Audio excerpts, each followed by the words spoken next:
का तो इस बार नारा है कि इस बार 400 के पार। लेकिन क्या जम्मू कश्मीर से लोकसभा इंतखाबात में भारतीय जनता पार्टी को, जिस कबीले से आपकी वाबस्तगी है, गुजर बकरवाल कबीला, देगा वोट? क्योंकि वो लोग तो ये कह रहे हैं कि एक एसटी था हमारे पास, वो भी जो है पहाड़ी कबीला को दे दिया, हम क्यों वोट दें बीजेपी? हकला जी, बात आपको सामने आ गई है कि इस कश्मीर के अंदर बंद की काल दी जाती थी, जिस जो भी हमारे अंजीर देश के अंजीर प्राइम मिनिस्टर साहब आते थे, जहाँ कोई और मिनिस्टर आते थे सेंटर से, तो बंद की काल होती थी, वहां पर लोग नहीं अंजीर जुड़ते थे। इस बार देखा होगा आपने कि हमारे देश के प्रधानमंत्री साहब आए, 1.5 लाख से प्लस लोग थे उधर। मंजिल से आगे बढ़कर मंजिल तलाश कर, मिल जाए अगर दरिया तुझे तो तू समुद्र तलाश कर। बहुत ये मशकूर हूँ कि आप हमारे साथ आए और हमेशा आप हमारे साथ अंजेद रहते हो, हमारी आवाज़ को ऊपर तक अंजेद पहुंचाते हो। वाले जो लोग होंगे, हम अपनी टीम तैयार कर रहे हैं, अपनी टीम बनाएंगे जो ऐसे काम में इन्वॉल्व होगा। अंजेद प्रशासन से मिलकर उनके खिलाफ सख्त से सख्त कार्रवाई की जाएगी। लोगों को क्या पैगाम जो है आप देना चाहेंगे जो इस तरह का काम करते हैं? क्योंकि कुछ लोगों की वजह से पूरा का पूरा कबीला, पूरी की पूरी कौम जो है वो बदनाम होती है। जैसे मैंने जनाब को अंजेर पहले भी कहा है कि हमारे अंजेर कुछ लोग हैं, इसमें जनाब और लोग भी कुछ अंजेर पाए जाते हैं जो इस काम में इन्वॉल्व हैं। मैं उनसे सबसे पहले तो अपील ही करूंगा कि इस काम को ना करें जिससे किसी के अंजीर मजहब को, किसी की आस्था को ठेस पहुंचे। नाजरीन आदाब, आप देख रहे हैं द प्राइम टीवी और मैं हूं आपका मेजबान मोहम्मद लतीफ हकला। जो शख्सियत आज मेरे साथ मौजूद हैं, इन्हें देखकर एक उर्दू का बड़ा मशहूर शेर मुझे याद आ गया। मंजिल से आगे बढ़कर मंजिल तलाश कर, मिल जाए अगर दरिया तुझे तो तू समुद्र तलाश कर। अली मोहम्मद चेची, जो मुस्लिम राष्ट्रीय मंच के को कन्वीनियर होने के साथ साथ बीजेपी एसटी मोर्चा के जम्मू कश्मीर के नायब सदर होने के साथ साथ इस वक्त राष्ट्रीय गोरक्षा वाहिनी के जम्मू कश्मीर के सदर बने हैं। जनाब, आपको जम्मू कश्मीर की गोरक्षा वाहिनी का सदर नामजद होने पर बहुत बहुत मुबारकें। क्या कुछ काम जो है राष्ट्रीय गोरक्षा वाहिनी की जम्मू कश्मीर इकाई जो है उसका रहेगा, जिसका जम्मू कश्मीर का अध्यक्ष जो है आपको बनाया गया है? सबसे पहले मैं आपका बहुत बहुत ये मशकूर हूँ कि आप हमारे साथ आए और हमेशा आप हमारे साथ अंजेद रहते हो, हमारी आवाज़ को ऊपर तक अंजेद पहुंचाते हो। मैं आपका अंजेद दिल की गहराइयों से शुक्रिया अदा करता हूं। जनाब ने पूछा है कि क्या क्या हम अंजेद गौ रक्षा के बारे में काम करेंगे। सबसे पहले मैं ये कहना चाहता हूं कि सब आपको हकला साहब पता है कि गुज्जर जो है, गुज्जर खासकर जो चाहे ये हिंदू गुज्जर है, ये मुसलमान गुज्जर है, हमारा काम होता है गाय ये भैंस को पालना। हमारा ये पेशा है गाय भैंस को पालना। तो मैं सबसे पहले शुक्रिया अदा करता हूँ हमारे अंदरेश भाई जी का और हमारे जो अध्यक्ष हैं संजीव सिंह सेंगर जी का, और जो जो जो उपाध्यक्ष हैं हमारे अंजीत प्रेस जैन जी का, और हमारे जम्मू कश्मीर के प्रभारी और उत्तर प्रदेश के प्रभारी इकबाल अंजीत त्यागी साहब का, कि उन्होंने ये भरोसा जताया मेरे पे और ये मुझे अंजीत नामजद किया जम्मू कश्मीर के लिए। मैं ये कहना चाहता हूँ कि गाय भैंस पालना हमारा एक पेशा है। हम गाय भैंस को पाले, डेयरी फार्म बनाए, अच्छी अच्छी अंजीर गाय लाए, अच्छी अच्छी भैंस लाए। मैं ये अपील करना चाहता हूँ कि कुछ हमारे अनासर जो लोग हैं, जो अंजीर को तस्करी का काम करते हैं, कुछ 4% 5% लोग हैं ऐसे। मैं उनसे सबसे पहले अपील करूंगा कि इस काम को छोड़ के पीछे हट जाएं, क्योंकि इससे हमारे जो हिंदू भाई है या और लोगों के आस्था को ठेस पहुंचती है। मैं ये कहना चाहता हूं कि ऐसा हमने काम कोई भी नहीं करना चाहिए जैसे किसी के मजहब को ठेस पहुंचे, क्योंकि अल्लाह ने इकबाल ने कहा था कि अमीर अरब को आई ये अरब को ठंडी हवा आई यहाँ से, वो हिंदुस्तान हमारा है, वो हिंदुस्तान हमारा है। हिंदी है, हम हिंदुस्तान हमारा, और हम अंजीर बुलबुल है इसकी, ये अंजीर गुलदस्ता हमारा। साथियों, ये है कि हम बहुत ही खुश नसीब लोग हैं कि हम इस हिंदुस्तान देश के अंदर अंजीर पैदा हुए। ये एक देश हमारा हिंदू मुस्लिम सिख ईसाई सब भाई भाई, अंजीर गुलदस्ता है, हमने इसको ऐसे ही बना के रखना है। और हमने एक ऐसा काम करना है कि जो अंजीर समाज के लिए अच्छा हो और अंजीर अंजीर देश के लिए अच्छा हो। बाकी कहा है कि कोई तस्करी करने वाले जो लोग होंगे, हम अपनी टीम तैयार कर रहे हैं, अपनी टीम बनाएंगे जो ऐसे काम में इन्वॉल्व होगा। अंजीर अंजीर प्रशासन से मिलकर उनके खिलाफ सख्त से सख्त कार्रवाई की जाएगी और उनको अंजीर कानून के ना हवाले किया जाएगा, क्योंकि हम ऐसा काम कोई कोई भी बर्दाश्त नहीं करेंगे जिस काम की वजह से हमारे किसी भी अंजीर मजहब के लोगों को ठेस पहुंचे। उन लोगों को क्या पैगाम जो है आप देना चाहेंगे जो इस तरह का काम करते हैं, क्योंकि कुछ लोगों की वजह से पूरा का पूरा कबीला, पूरी की पूरी कौम जो है वो बदनाम होती है। जैसे मैंने जनाब को अंजीर पहले भी कहा है कि हमारे अंजीर कुछ लोग हैं, इसमें जनाब और लोग भी कुछ अंजीर पाए जाते हैं जो इस काम में इन्वॉल्व हैं। मैं उनसे सबसे पहले तो अपील ही करूंगा कि इस काम को ना करें जिससे किसी के अंजीर मजहब को, किसी की आस्था को ठेस पहुंचे।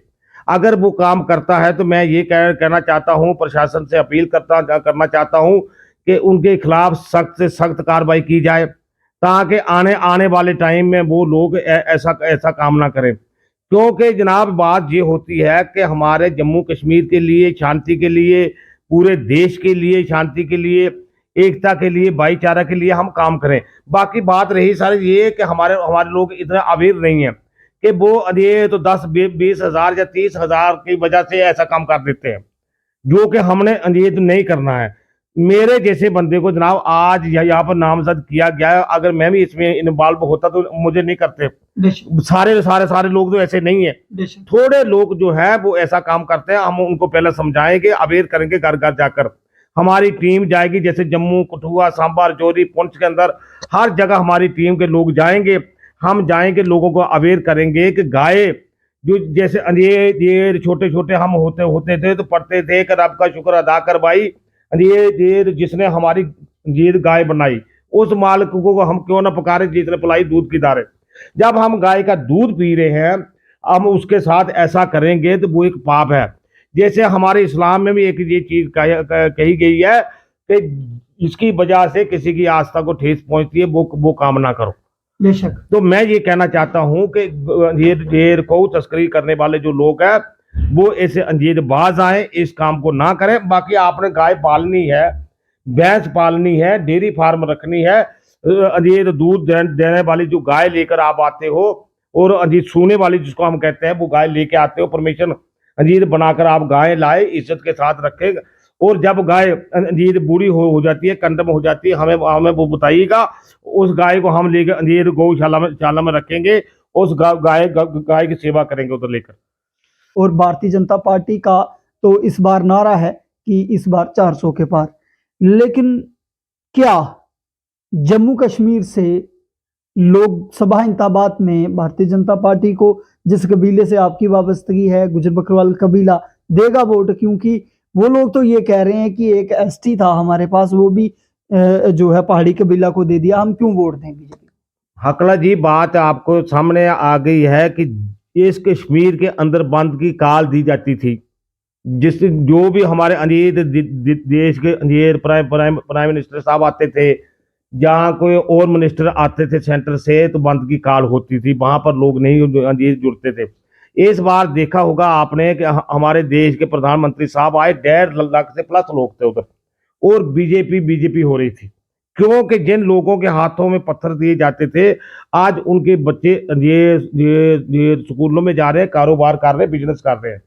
बीजेपी एक हमारे पास ऐसा ऑप्शन है कि इसके बगैर हमारे पास और कोई अंजीर पार्टी नहीं है कि जिसको हमारे लोग वोट कर सके। क्योंकि जिन लोगों ने, जैसे आज़ाद साहब का नाम भी आप लेना चाहोगे, अभी मुझे पता है कि आज़ाद साहब के साथ लोग जुड़ेंगे, अंजीर फरूक साहब के साथ जुड़ेंगे, अंजीर पीडीपी के साथ जुड़ेंगे, ये हो नहीं सकता।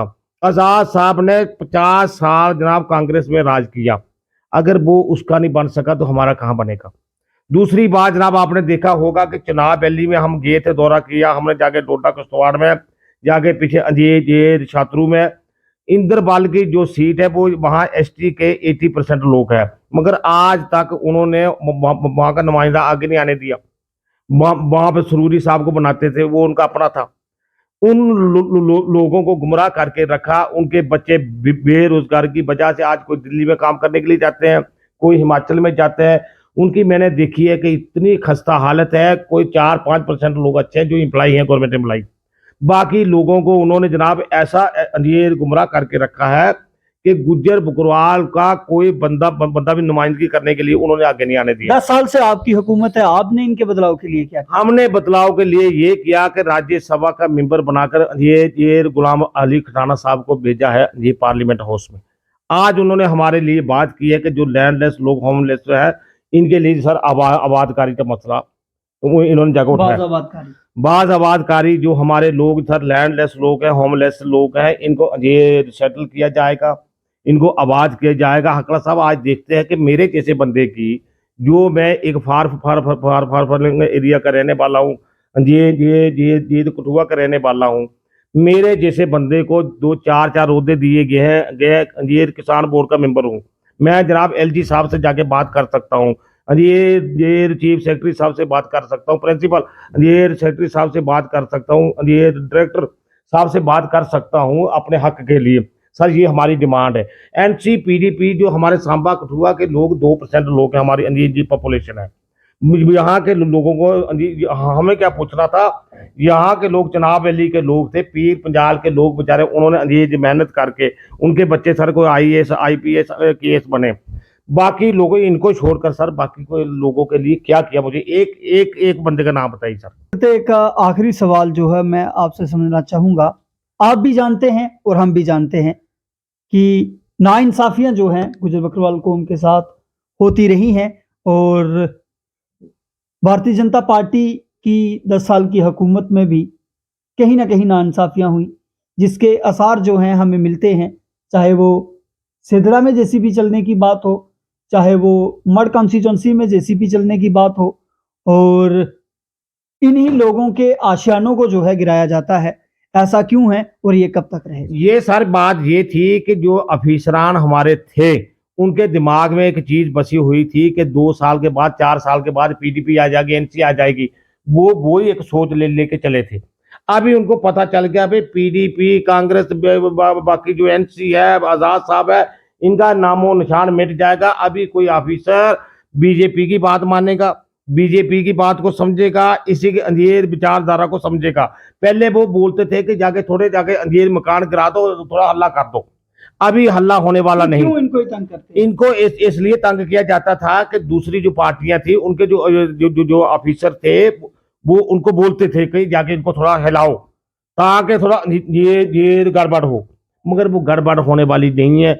अभी हमारे देश का प्रधानमंत्री मोदी है जिसने पूरी दुनिया को लोहा बनाया है, जिसने पूरी दुनिया को दिखाया है कि हिंदुस्तान हमारा 1 नंबर पर, वो जल्द ही टाइम आने वाला है कि जब पूरी दुनिया का ये तो एक नंबर देश बनेगा, वो हिंदुस्तान हमारा है।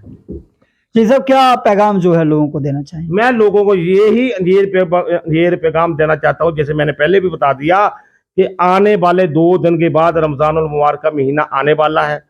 अल्लाह से हम दुआ करें शांति के लिए, अमन के लिए, भाईचारा के लिए, एकता के लिए, जम्मू कश्मीर के लिए, पूरे देश के लिए, कि जैसा हमारा भाईचारा बना है, हिंदू मुस्लिम सिख ईसाई आपस में सब भाई भाई, ऐसे ही हमने भाईचारा बना के रखना है और इस देश को, समाज को आगे बढ़ाना है।